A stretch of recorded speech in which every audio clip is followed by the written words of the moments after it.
okebera wano tutandika bana Winnie Nwagi ne so pembo o clip je nalabye ekisooka Winnie Nwagi tatulaga ku taata wa mwana. That is a disclaimer. Yeah, ekisooka kya byonna bibaddewo naye tagambanga nti ono ye taata w'omwana wadde nga baddenga amwogerako ebingi. Amusabudde tamwogeddeeko amusabudde mu ango zonna z'asobodde. Kaakati ekyo kiwebbe twasobola okuba taata w'omwana okuvaayo n'atali taata wa mwana okukola ki? Kuvaayo. Sooka oba ekifaananyi ky'omusajja oyo oba gundi ateredde mu kata we. Kati omukulu oyo waliwo ebifaananyi bibadde omukulu oyo muyimbi nze kye mumanyiiko.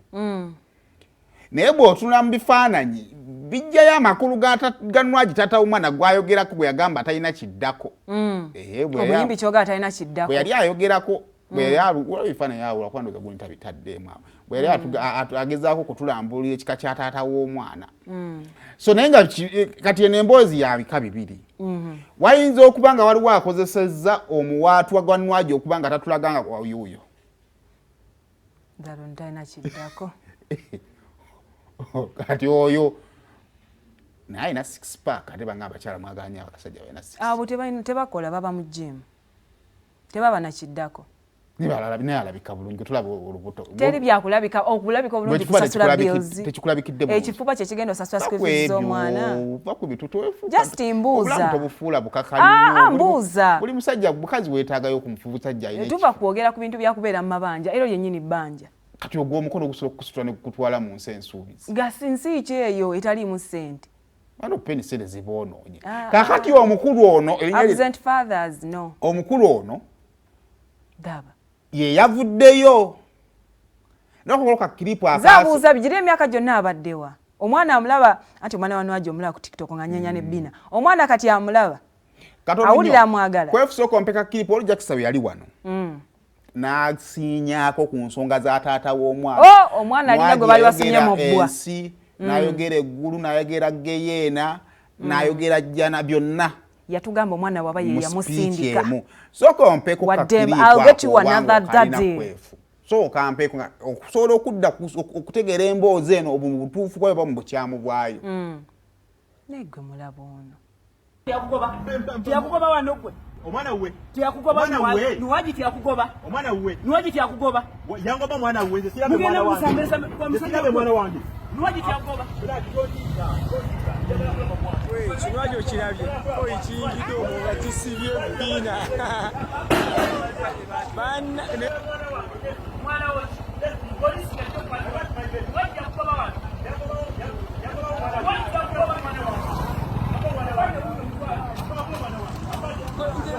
Onoga yakanira mwana banange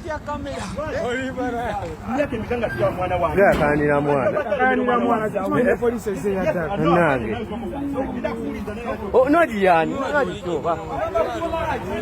olimba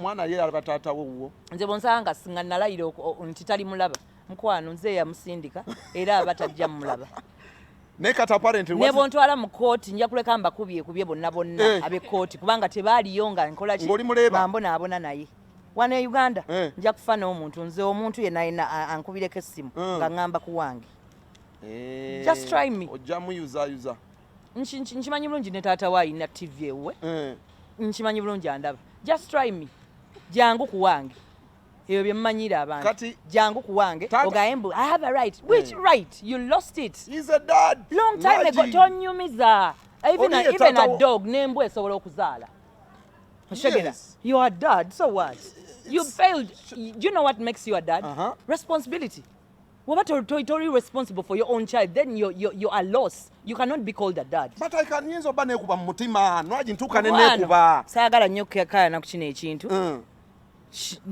No mukagwinza okunzi gwako. Oshegeera, nja kufaintingira wano. Sagala nkaya nnyo, naye nga nze nkugambye. Anybody should try me. Kubanga nze manyi engeri gye mmenyese n'omwana oyo ng'omukazi. What if she wakes up and tells you, Nwagi, I want to see daddy? tasobola kumwagala kumulaba omwana oyo. Tasobola.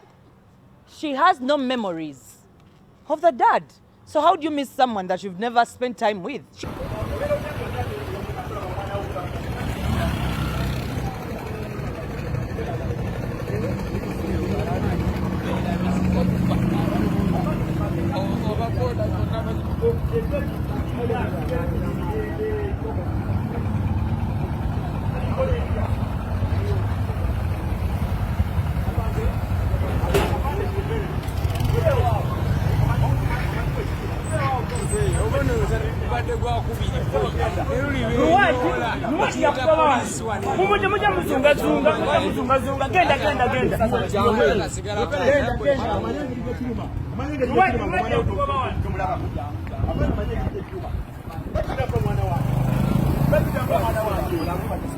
Mwana wange Nwagi njagala mwana wange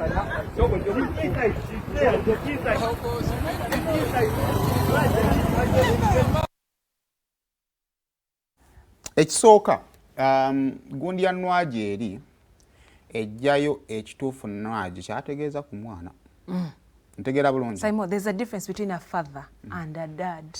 Kati awo katono nnyo nga tunagenda kuba waliwo debate ey'amaanyi niwe njagala nsooka okwenfasizinga. Abamu baakubye bye tuli mu clip eno. Oba ntegeera wakati mu kuba bye tuli mu clip eno eri gye tuzannye ejjayo ekituufu Nwagi kyategeeza ku muki ku mwana we. Ku mwana omukulu yavuddeyo n'akola ne post. Mu post eyo noyincludingamu Nwagi n'omwana ki n'omwana we.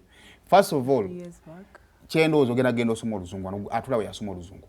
Ekisooka nsaba obe nga gwe taata w'omuki w'omwana, kubanga singa obanga si gwe taata w'omwana ng'oli mu kuzannyira ku Nwagi kyonna kyanakukola alina right ekikola ki ekikola kijja kufaananako ekya Grace Kan kye yakola Kididi nga musanze ku Papa's Sport oba ontegeera bulungi. So nze nsaba abeere taata waaki wa mwana. Kati sooka onsomere. A few years back, I fell in love with a beautiful woman called Nakanwaji Winnie. Okay, Auntie Nsoma Luzongo. A few years back, I fell in love with a beautiful woman called Nakanwaji Winnie. Emyaka mingi emabega mingi nnyo nagwa mu mukwano n'omuche ne malayika. Abangi gwe mumanyi nga Winnie Nwagi. I was still studying nga ye ali mu senior 6 VA. Nali nkyasoma nga ye mukazi mukulu. She got pregnant ne tuzaala omwana waffe ayitibwa Destiny Mirembe Sewati. Oluvannyuma bingi ebyatuukawo wakati waffe munnange oyo nanyiigira bubi era ne twawukana. Yasigaza omwana naye nga ngenda ne mmulabako era ne mmuwa ne care. Waayitawo ebbanga Mami Destiny in brackets Winnie Nwagi n'afuuka star ne ssente n'ekwata, which is okay. Okuva olwo yaŋŋaananga okulaba omwana ne mawulire nanjogerangako nga wessiri wa buvunaanyizibwa. I decided to stay silent.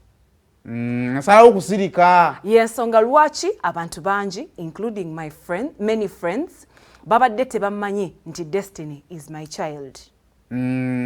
Josie, I went to see my daughter. Nwagi called police and got me arrested as seen in the video circulating on social media. Nagenda olaba omwana wange ne bampitira poliisi ng'akatambi akakatambula. Nze nvunula nnyabo bw'oyagala obizza mu Luganda olaganga nti atamanyi Luzungu se. Many people are asking me why I want to take my baby away from her mother. Abantu bambuuza kiki ekyagala okuntwaza omwana wange obuwala. Ekyo si kituufu. All I want is to have access to my daughter. That's it. Abagamba nti njala kutwala mwana bambi si kituufu naye njala kulaba ku muwala wange tunyumyemu. Ebino kino kyonna njala okukizaayo bw'owulira no post eyina kye communicating. Yes. Kiragaggayo yo nti mukigayi bamuyita Busy Natete muyimbi noyinza ku muziki wa Busy Natete olima lwe bampanga ali mu saati n'engano duzanya naye so kale tugeze ye taata w'omwana ebbanga lino lyonna Simon manyi nti nno ne bajjajja baffe baafanga wabangayo omuntu amanyi nti oyo omwana w'oyo. Does he have evidence ekiraga nti ddala omwana ono wowe? Kakati mu byonna nasose kola disclaimer ti busy na Taata make sure that omwana muki if he's chasing clout ng'anoonya fame kyonna Nwagi kyana akukola defamation musango gw'amaanyi kakati nga tonnabigendamu defamation gundi Nwagi wa street kyonna kyana geto yuti ajja kunoonya mwekube gw'anaamanya ekyo kirabikira mu vidiyo ye wabula bw'abanga gwe taata w'omwana kino ngenda kibagamba emboozi eziri wakati w'abaagalana ziyinza obutaggwa maki malojja buli sayidi bwekutuuza n'ekubuulira ekituufu ekyoka abakazi mwe mukyasinza okulimba ku baana bw'ofuna ssente n'otandika okwagala taata w'omwana afune ssente bw'oteeka mu ssente omwana okumusinga omusajja n'olabanga omusajja talina buki afe kakati eyo emboozi enyuma nnyo nga bonna bali awo kubanga mwene emboozi tubaddenga na sayidi ya Nwagi yokka tetufuna ku sayidi ya muki ya musajja olina okutuuza ali omusajja naye n'akubulira eki ensonga ze kati aza maani biwamasaimo olaba kati kasita emboozi kasita ejja into public sayidi zino tuba tulina zikola ki ozifuna naye byonna nze kyensinga okukkaatiriza make sure that gwe taata w'omuki w'omwana singa loba taata wa mwana kyonna Nwagi kyana kukola ku lw'omwana we tetugenda kuwolereza tetugenda namusalira musango era nja kujja wano ngambe baakulyose ate lawe bamukuba ne bamugya mu front teeth nze simanyi nja kugamba baakulyose ekyo nkimaliriza music waba aganye ng'oyagalamu boostingiraawo Nwagi kyonna kyana kukolera ku mwana we gw'anaamanya and a mother ku mwana we tazannya naye obanga gwe taata w'omwana mbadde nsaba yongeramu ku maanyi tusobole okujja tukole emboozi eyo yongeramu ku maanyi oleete ne ku ssente lwanirira ku ddembe lyo nga taata obanga gwe taata eddembe yo oba you need your left oba your right simanyi egwoineze tugende ku Grace kakati Grace wange banaye Grace abadde alina concert si ya May